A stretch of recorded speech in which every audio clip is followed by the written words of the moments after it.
Bismillahirrahmanirrahim. Assalamu alaikum students. Today we are going to start our lecture on paratonic or induced movement in plant. In my previous lecture I have told you about the plant movements. There are two types of movement in plant. Which type was the autonomic and paratonic movement. Autonomic movement we have discussed in my previous lecture. Today my lecture is about paratonic or induced movement in plants. These are the movements due to the external stimuli.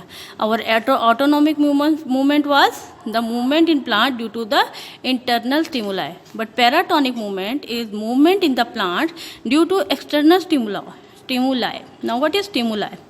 Stimuli is any environmental factor which affect plant growth. This may be sunlight, may be water, this may be wind, soil or other factors. Temperature, these are the stimuli. So we divide the paratonic movements in two types, tropic movement and nastic movement.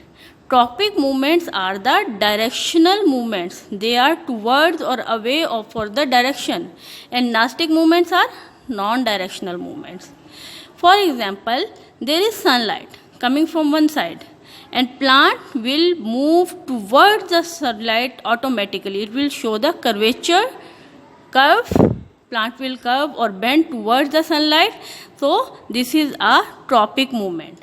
Plant may be moved towards the stimuli or may also move away from the stimuli. Tropic movements, they take place when the stimuli is coming from one direction and plant show response of the stimuli. This type of movement mostly take place in radially symmetrical plant. What is the radially symmetrical plant organs? Now what is the radial symmetry? Means such organs which can be divided into two equal halves at any plane. So we divide our tropic movements into following subcategories: phototropism, geotropism, chemotropism, hydrotropism and thigmotropism. Students, as the name indicates, photo means light. So it means response of plant as a result of photo. Here stimuli is photo, light is stimuli, and movement of plant towards or away from the light is the phototropism. The response of plant toward or away from light is called the phototropism. For example, our stem or leaf moves towards the light. Stem moves towards the light like this. So it shows the positive phototropism. But the roots move away from sunlight.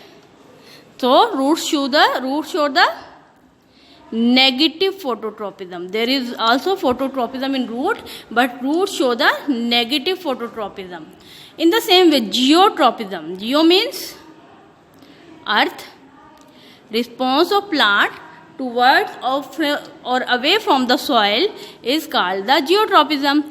Roots show the positive geotropism and shoots show the negative geotropism. Chemotropism. Chemo word comes from the chemical. Now the response of plant towards or away from any chemical. It may be water, it may be nutrients in the soil, it may be organic matter in the soil, is called the chemotropism. Now these chemicals are necessary for plant growth. So mostly roots show the positive chemotropism and shoots show the negative chemotropism. Then hydrotropism. Hydro means water. So movement of plant organ toward or away from the water is called the hydrotropism. Now what kind of hydrotropism root shows? Positive.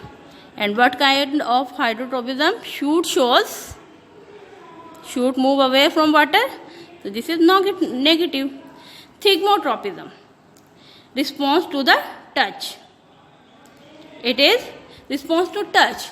When a plant touch with another tree, there is a vine or there is a small plant, it touch with another tree. There are different kinds of vines which move towards the big. Now is the nastic movement. Gnostic movements are non-directional movements. These movements have no direction. They are directionless movement. Term Gnostic is used for the movement which is unrelated to the direction of stimuli. Direction of stimulus is not fixed. This type of movement is observed in leaves, petals. The type of Gnostic movement depends on the type of stimuli. They may be photognostic, thermognostic, seismognostic, nyctignostic and heptognostic. Photognostic means response to the light. Thermognostic, thermo means temperature, response to temperature is thermognostic. Then seismognostic, when the compound of the sensitive part is touch. Seismo means response to touch. Nyctignostic is also known as sleep movement of plants. Response to day and night. Response to day and night. Heptognostic movement. Heptognostic movement are caused due to the stimuli of touch and they can be observed in many insectivorous plants. With touch causes the movement. Many insectivores. Now, what are the insectivore plants? The plant which eat insects. For example, pitcher plant. Okay. Now, photognostic is response to light. Thermognostic is response to temperature. Seismognostic is response to shake or movement. Or nyctignostic is to response to day and night. And heptognostic is response to touch. Students, I have told you about different types of movements in plant. Now what you have to do? You have to read the topic. Your homework is you have to read the topic. You have to search examples of each type of movement in plants. You have make your notes, prepare your own notes on plant movements. Plant movement. You prepare your notes on plant movement and search example of each type of movement in plants. Do your homework and send me. Okay, students, thank you.